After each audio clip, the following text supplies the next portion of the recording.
الحمد للہ نحمده ونصلی علی رسولہ الکریم اما بعد فاعوذ باللہ من الشیطان الرجیم بسم اللہ الرحمن الرحیم۔ آج بھی ہم نے سوا پارہ پڑھا ہے، کل سے انشاءاللہ تراویح اور ہلکی ہو جائے گی، ایک ایک پارہ ہو جائے گا۔ آج ہم نے چوتھا پارہ ختم کیا ہے اور پانچواں بھی ختم کیا ہے۔ سورہ نساء پڑھی ہے ہم نے۔ اس سورت کا نام ہی نساء ہے۔ نساء عربی میں عورتوں کو کہتے ہیں، خواتین کو۔ نسوتن بھی جمع آتی ہے، نساءن بھی جمع آتی ہے۔ اس میں اللہ تعالیٰ نے اس سورت کے شروع میں خواتین کے، یتیم بچوں کے حقوق بہت اہتمام کے ساتھ بیان کیے ہیں، اور آخر میں جہاد سے متعلق آیتیں بہت زیادہ ہیں۔ اور جہاں جہاد کا تذکرہ آتا ہے، منافقین کا تذکرہ لازمی آتا ہے، کیونکہ سب سے زیادہ منافقین پر جو عبادت مشکل لگتی تھی ان کو، وہ جہاد کرنا تھا۔ سب کچھ کر لیتے تھے، یہ نہیں ہوتا تھا ان سے۔ تو شروع میں ہم اللہ تعالیٰ نے جو کچھ احکام بیان کیے ہیں ان کا تذکرہ کرتے ہیں، پھر ہم جہاد کی آیتوں کی طرف آئیں گے انشاءاللہ۔ اور بھی بیچ میں بہت اہم آیتیں ہیں، اللہ کرے یہ ساری آج مکمل ہو جائیں۔ اللہ نے سورت کو شروع کیا، اے لوگو اس رب سے ڈرو جس نے تمہیں ایک جان سے پیدا کیا۔ ہم سب ایک آدم سے پیدا ہوئے ہیں۔ ہم سب کی اصل کہاں جاتی ہے؟ آدم۔ وَخَلَقَ مِنْهَا زَوْجَهَا، اور اسی آدم سے اللہ نے ان کی زوجہ کو پیدا کیا۔ یعنی اماں حوا بھی حضرت آدم علیہ السلام کی پسلی سے پیدا ہوئی ہیں۔ حدیث میں اس کی تفصیل ہے۔ آدم علیہ السلام کو گہری نیند سلا دیا گیا تھا، اور پھر آپ کی پسلی لی گئی، اور اس پسلی سے اماں حوا کو پیدا کیا گیا۔ پسلی سے پیدا کرنے میں کیا حکمت تھی اللہ بہتر جانتا ہے، لیکن اس سے اتنا ضرور پتا چلتا ہے کہ عورت مرد ہی کا، حدیث میں آتا ہے شقائق الرجال، عورتیں مردوں کے جسم کا ٹکڑا ہیں۔ مرد ہی کے جسم کو توڑ کے اللہ نے عورت کو بنایا ہے۔ اور آپ کو پتا ہے کہ جو جس کی اصل ہوتی ہے نا، وہ اسی طرف جاتا ہے۔ اس سے پتا چلتا ہے کہ عورت کو مرد کی ضرورت زیادہ ہے بنسبت مرد کو عورت کی ضرورت کے۔ اللہ تعالیٰ نے آدم علیہ السلام کو پہلے پیدا کیا اکیلے، وہ کچھ وقت انہوں نے زوجہ کے بغیر گزارا، لیکن ان کی زوجہ کو ان کے بغیر نہیں پیدا کیا ہے۔ سے بتایا کہ عورت مرد کے چھتری میں رہے گی ہمیشہ۔ اور یہ جو فیمنزم دنیا میں پھیلایا جا رہا ہے، اس کی دعوت کی بنیاد یہی ہے کہ عورت کو مرد سے آزاد کیا جائے، حالانکہ عورت کی نیچر مرد سے آزادی نہیں ہے۔ وہ ہمیشہ مرد کی چھاؤں اور چھتری میں رہنا پسند کرتی ہے، یہ اس کی نیچر ہے، بشرطے کہ وہ مرد کا بچہ ہو۔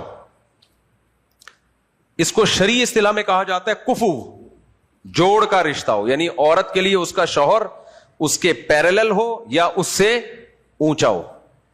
ہاں، اس سے کمتر ہوگا پھر نہیں وہ رہے گی۔ آج کل جو شادیاں ہو رہی ہیں ان میں ہسبینڈ جوڑ کا نہیں ہوتا، عام طور پہ لیول کا نہیں ہوتا۔ لیول سمجھتے ہیں کسے کہتے ہیں؟ اس بات کو اسلاف سے یہ بات بہت تواتر کے ساتھ ثابت ہے، صحابہ اس کا بہت اہتمام کیا کرتے تھے کہ عورت کا جو نکاح ہے اس کے جوڑ کا ہو، یعنی بیوی آپ سے کمتر ہو لیکن شوہر بیوی سے کمتر نہ ہو، بیوی کے لیول کا یا اس سے اونچا ہو۔ اب لیول کیسے پتا چلے گا؟ عرف سے پتا چلتا ہے۔ مثال کے طور پر ایک ماسٹرز لڑکی ہے، اس کی شادی 8ویں پاس سے کرا دی جائے لڑکے سے، شوہر سے، تو یہ جوڑ کی شادی ہوگی، بے جوڑ شادی ہوگی؟ بولتے رہو جلدی جلدی، میں نے آیتیں ساری مکمل کرنی ہے آگے، بہت جلدی آگے اسپیڈ میں۔ آج کل میں تھوڑا فارورڈ کا بٹن دبا کے آتا ہوں، کیونکہ صرف یہ جمعہ اور اتوار کے بیانات جو ہے نا، وہ تو واعظ و نصیحت کے ہوتے ہیں، یا تم نے قرآن کو بھی کور کرنا ہے نا، لیکن اب ایسے کور کروں کہ مضمون ہی سمجھ میں نہ آئے تو یہ بھی زیادتی ہو جائے گی۔ تو اس لیے میں دونوں چیزیں چلا رہا ہوتا ہوں، قرآن کی آیتیں بھی اور جو ٹاپک ہے اس کو بھی ہم فوکس کریں، وہ بھی دماغ میں اتر جائے۔ تو ماسٹرز لڑکی کی شادی 8ویں کے بھگوڑے سے ہو رہی ہے، یہ جوڑ کی شادی ہے۔ ایک لڑکی جو بہت بڑے آفیسر کی بیٹی ہے، 18ویں یا 20ویں گریڈ کے آفیسر کی بیٹی ہے، اس کی شادی بیچارے ایک ٹماٹر والے سے ہو رہی۔ ٹماٹر والا بھی بہت اچھا ہوتا ہے، لیکن ظاہر ہے اس کے جوڑ کا تو نہیں ہے نا، یہ شادی جوڑ کی ہے۔ تو پھر ایسے میاں کی چھاؤں میں عورت ذہنی طور پر اپنے آپ کو ایکسپٹ نہیں کرتی۔ تو آج جو ہم نے آیتیں پڑھی ہیں اس میں یہ بھی الرجال قوامون علی النساء، سپیریئر مرد ہے۔ میاں بیوی میں سپیریئر کون ہے؟ اطاعت عورت مرد کی کرے گی۔ تو اس لیے شریعت نے حکم دیا ہے کہ جب مرد سپیریئر ہے تو پھر سپیریئر ہی سے عورت کی شادی ہوگی. اگر وہ اس سے ذہنی لحاظ سے یا عرف کے لحاظ سے کمتر ہے, کم درجے کا ہے, تو وہ اس کو سربراہ نہیں بنائے گی. دیکھو فوج میں اس کی مثال ملتی ہے. کمیشن آفیسر کی سلیکشن کے لیے الگ شرائط ہیں, اور عام رنگروٹ اور جو کمیشن آفیسر ہے اس کے لیے شرائط بھاری ہیں. تبھی کمیشن آفیسر بہت کم لوگ سلیکٹ ہو کے جاتے ہیں, اس کا اسٹینڈرڈ بہت زیادہ ہے. وجہ کیا, اس نے آفیسر بننا ہے, سپیریئر بننا ہے. ایک عام فوجی اگر دیکھے گا کہ یار میرا جو آفیسر ہے, جو میجر ہے, کرنل ہے, بریگیڈیئر ہے, یا کوئی بھی جو مجھ سے بڑا ہے, وہ کوالٹی میں مجھ سے کم ہے, تو وہ ذہنی طور پر اس کو سپیریئر تسلیم نہیں کرے گا. وہ کہے گا یار میں زیادہ ذہین ہوں, اس کو تو یہ نہیں پتا کہ جو ہے وہ 2 اور 2 6 ہوتے ہیں یا 4 سے, پھر ٹاپک چینج ہوا, استغفر اللہ. تو آج مجھ سے آئے تھے اجازت حدیث لینے کے لیے. میں نے کہا اجازت شادیاں میری طرف سے آپ کو, کچھ طلبہ آئے نا, میں نے کہا مجھ سے شادیوں کی اجازت. اچھا خیر, تو ذہنی طور پر یا پرسنالٹی بھی دیکھی جاتی ہے کہ نہیں دیکھی جاتی؟ کمیشن آفیسر کے لیے پرسنالٹی دیکھی جاتی ہے. جو کمیشن چاہے نیوی میں ہو, ایئر فورس میں ہو, دنیا کی ہر آرمی میں آپ دیکھ لو, ایک اس کی یہ نہیں ہوگا کہ بریگیڈیئر صاحب ہے, اتنی بڑی توند آگے سے نکلی ہوئی ہے ان کی, اور پیچھے 2 عدد کولے, ایسا لگ رہا ہے کہ انہی کے پاس ہے کولے, باقی تو سب بغیر کولوں کے دنیا میں گھوم رہے ہیں, اتنے بڑے بڑے. ایسا نہیں ہوتا. اگر ہوگا تو سمجھو وہ گیا, وہ فوج گئی دنیا, اب وہ چلنے والی نہیں ہے. تو ایک اسٹینڈرڈ ہوتا ہے تاکہ ایک عام فوجی کو اس کو آفیسر مانتے ہوئے شرم محسوس نہ ہو, کہے کہ یار آپ ہی اس قابل ہیں کہ میں آپ کو سلوٹ کروں. پوری دنیا میں ہے یہ. تو اسی طرح یاد رکھو, اللہ نے مرد کو عورت کے لیے سربراہ بنایا ہے. تو یہ سربراہ جب بنے گا جب وہ اس کے جوڑ کا یا اس سے اوپر کا ہو. افضل تو یہ کہ اوپر کا ہو. کس چیز میں؟ پیشے کے اعتبار سے. پیشہ کیا ہے؟ بہت سارے پیشے ایسے ہیں عرف میں کم سمجھے جاتے ہیں, کچھ پیشے ایسے ہیں عرف میں عزت دار. آپ چارٹرڈ اکاؤنٹنٹ ہیں, آپ بتائیں میں چارٹرڈ اکاؤنٹ, فوراً رشتہ ٹھا کر کے ملے گا کہ نہیں ملے گا؟ بھائی سی اے کیا ہوا ہے. آپ بتائیں کہ میں 1 کروڑ روپے کما لیتا ہوں, کیسے کماتا ہوں؟ مسجدوں کے بیت الخلا صاف کرتا ہوں میں, اس سے میری منتھلی 1 کروڑ آمدن ہے. آمدن تو بہت ہے, لیکن جو پیشہ ہے وہ کیا ہے؟ بیت الخلا صاف کر رہا, لو لیول کا. تو ایک لڑکی جو چارٹرڈ اکاؤنٹنٹ کی بیٹی ہوگی, وہ ایک ایسے آدمی کی جو بھنگیوں سے بیچاروں سے پیسے کلیکٹ کرنے کے لیے کرسی ڈال کے باہر بیٹھا ہوا ہے, وہ مینٹلی وہ لیول ہی نہیں ہوگا نا اس کا. یہ میں اتنا زور اس لیے لگا رہا ہوں کہ یہ جو 2-3 شادیوں کا ہماری سوسائٹی میں رواج ختم ہوا ہے نا, اس سے عورت کا کفو میں, اس کے جوڑ میں شادی ہونے کا تصور اب ختم ہو گیا. کیونکہ رشتے مارکیٹ سے کیا ہیں؟ شارٹ. جب مرد زیادہ شادیاں کیا کرتے تھے تو شادی کرنے کے لیے مردوں کو عورت نہیں ملتی تھی, تو وہ اپنے سے کمتر کی طرف جایا کرتے تھے, اور عورت اپنے سے برتر کی طرف جایا کرتی تھی. اب سارا نظام کیا ہو گیا ہے؟ الٹا. آج ہم نے جو آیتیں پڑھی ہیں ان میں یہ آیتیں بھی ہیں. اللہ نے سورہ یہ جو 5واں پارہ ہم نے شروع کیا, اللہ نے فرمایا وَمَن لَّمْ يَسْتَطِعْ مِنْكُمْ طَوْلًا, آج کی تراویح میں وَمَن لَّمْ يَسْتَطِعْ مِنْكُمْ طَوْلًا أَن يَنكِحَ الْمُحْصَنَاتِ الْمُؤْمِنَاتِ, اے ایمان والو اگر تم کسی آزاد عورت سے نکاح کی تم میں طاقت ہی نہیں ہے. پتہ چلا اس زمانے میں ایسے بہت سے لوگ تھے جو آزاد عورت سے نکاح کی ان میں استطاعت تھی نہیں. کیوں نہیں تھی؟ کوئی کرنے کے لیے تیار ہی نہیں تھی. اس لیے کہ جو عام آزاد عورت تھی اس کا اسٹینڈرڈ بہت ہائی تھا. تو بہت سے لوگ صحابہ تابعین کے دور میں ایسے تھے جن کے پاس پیسہ بھی ہے, بیوی بھی نہیں ہے نکاح میں, لیکن پھر بھی کوئی آزاد عورت ان سے نکاح اس لیے نہیں کر رہی کہ اس کو اس سے بھی اونچے اسٹینڈرڈ والے لوگ میسر تھے. میں سمجھا پا رہا ہوں اپنی بات؟ اس کی مثال ایسے ہے کہ حضرت جعفر طیار جب شہید ہوئے, ان کی زوجہ حضرت اسما, تو ان کو نکاح کا پیغام حضرت ابو بکر نے بھی بھیجا, سیدنا علی نے بھی بھیجا. یہ دونوں بڑے بڑے لوگ تھے خاندانی اعتبار سے بھی, ہر لحاظ سے, لیکن انہوں نے ترجیح دی سیدنا ابو بکر کے نکاح کو. حالانکہ بیوہ تھی, لیکن نکاح پہ پیغام آ رہے ہیں, اور سیدنا علی کا رشتہ ریجیکٹ کیا عمر کم ہونے کی بیس پہ. میں سمجھا پا رہا ہوں اپنی بات؟ کا میچور جو ہے ابو بکر ہیں. پھر حضرت ابو بکر کا انتقال ہوا, حضرت علی نے دوبارہ پیغام بھیجا تو پھر انہوں نے قبول کر لیا. تو یہ بیوہ عورتوں کی اس طرح سے وہاں 2 رشتے آ رہے ہیں, 3 آ رہے ہیں, وہ سلیکٹ کر رہی ہیں کہ ان میں سے کس سے کرنا ہے ہم نے. آج ایسا نہیں ہوتا.